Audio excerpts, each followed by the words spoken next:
for the testing portion of getting into an academic magnet school, and they have lowered the stay-9 by a point. So typically you had to have a combination of 14 stay-9 in ELA and math. But this year they are lowering it to a 13 combination of ELA and math. Now the difficulty with that is when you look at your MAP scores, you're seeing percentile ranks, not stay-9s. So in order to determine the stay-9, you have to convert it.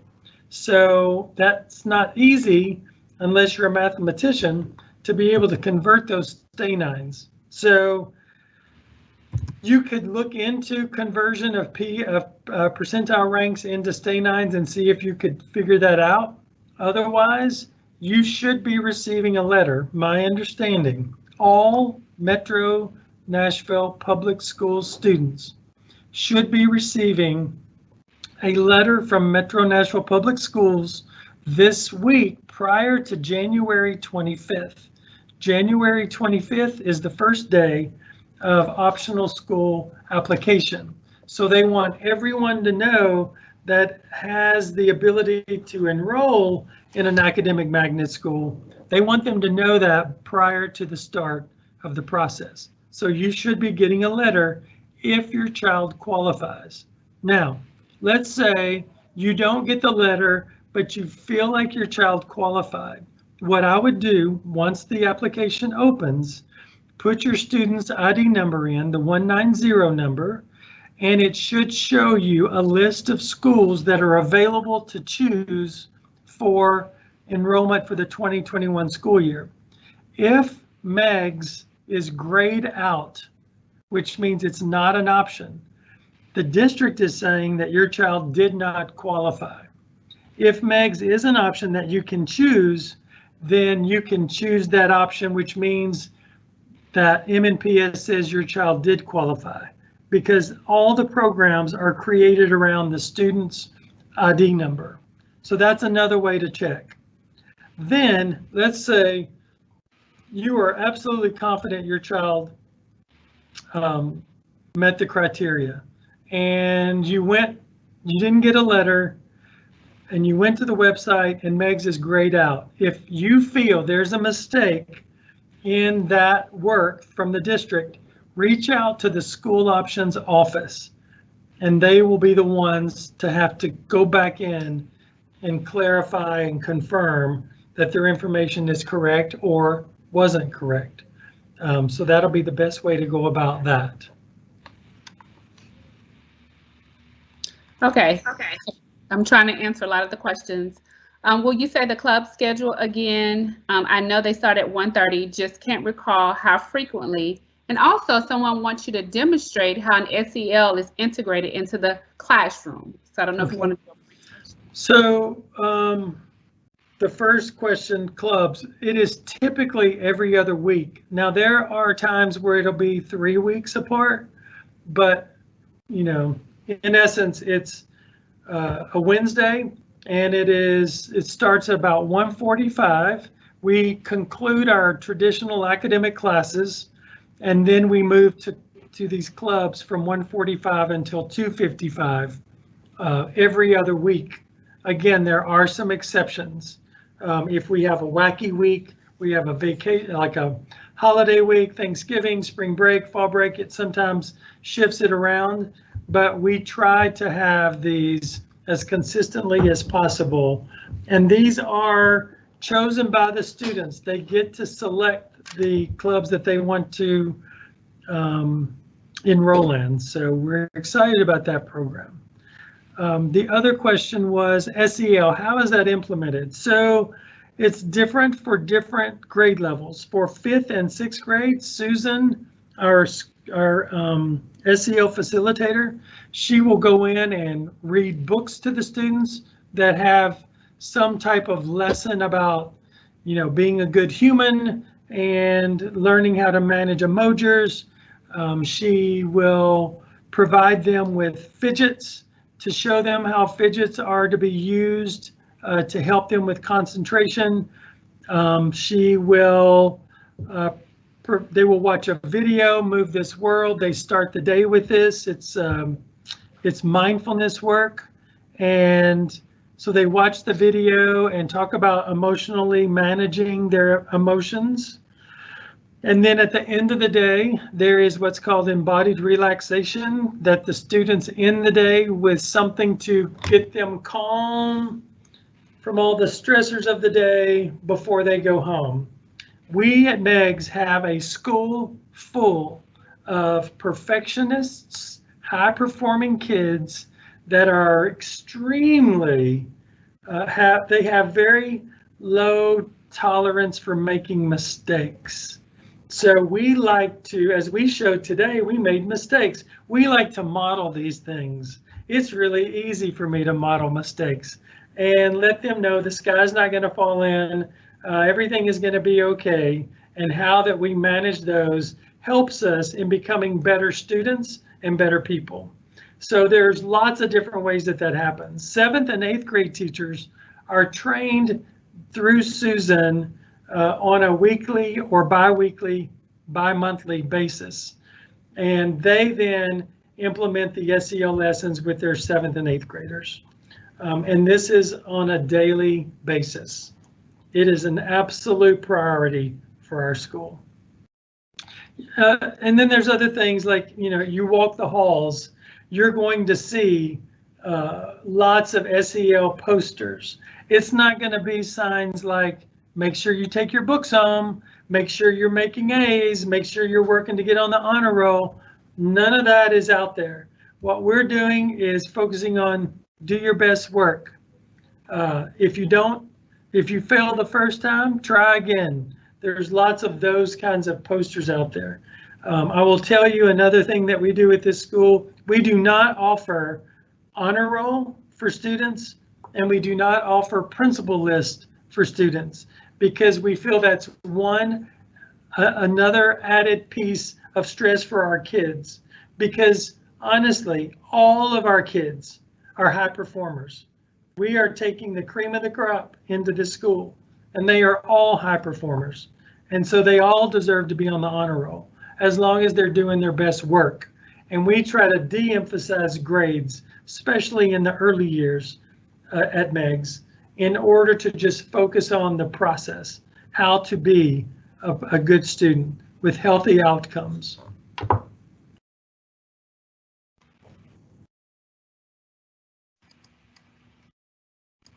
Oh, Dr. Rossi, you're on mute. Okay, I'm sorry about that. There you go. Let me get to the next question. Hopefully I'm trying to answer them all, but once again, parents will reach out to you if there's some of the questions that they still need answering. Here's one. Do they look at the children's grades from their 4th grade classes or just the standardized testing score? So there's 2 aspects of qualifying for an academic magnet school. And again, if you'll go to the school options website, you will be able to read in its entirety the actual wording that the district is using. And the way it's worded is that, let's say you are looking to come to MEGS as a 5th grader. They are going to use your 4th grade spring semester grades along with your current school year as a 4th grader, your first 9 weeks. Those numbers average out to an 85 GPA with no failing course in that time period, then you would meet the criteria if it's an 84.5 or higher. Okay, so you're currently a 4th grader.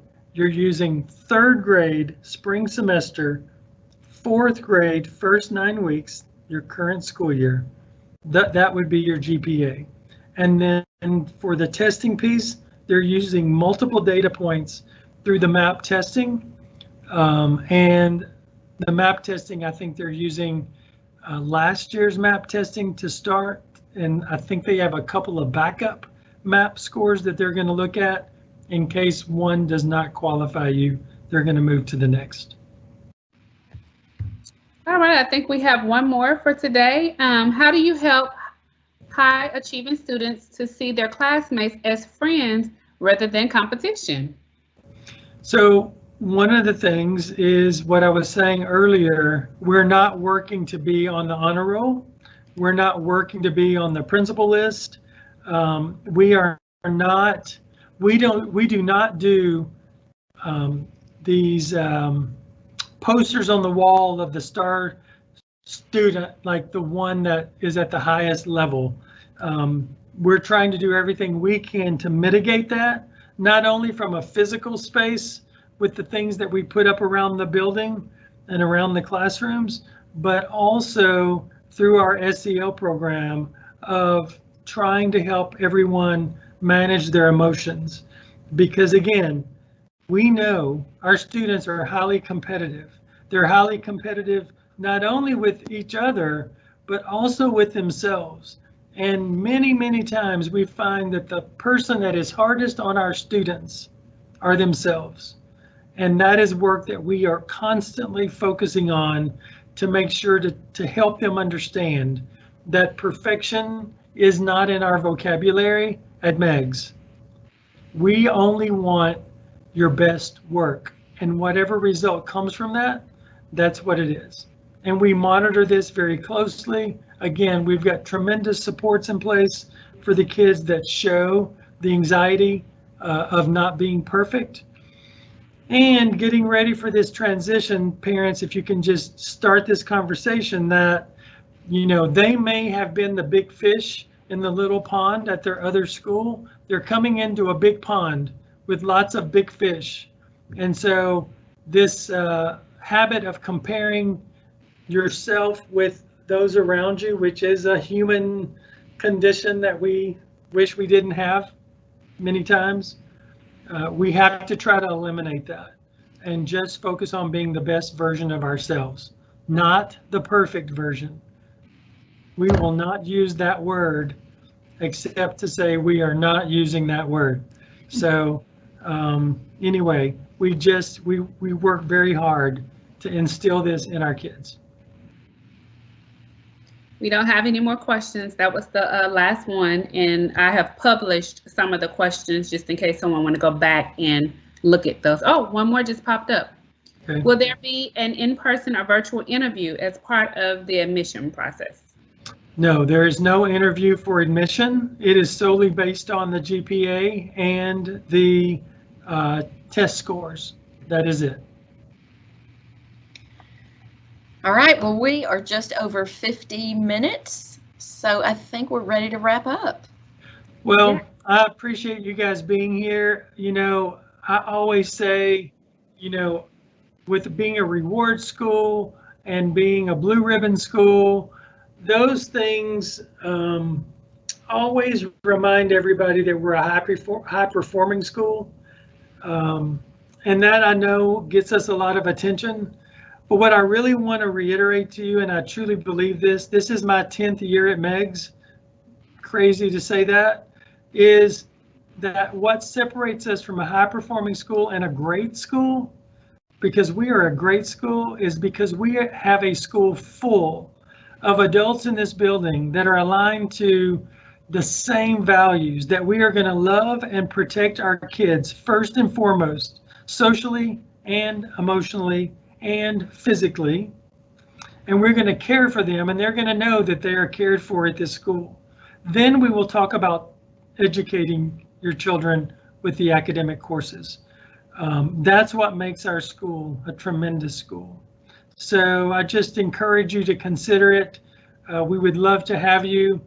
As this semester works its way out, we will see what the spring orientation looks like, whether that's going to be in person or virtual, but we will cross that bridge when we get to it. It's one day at a time around here.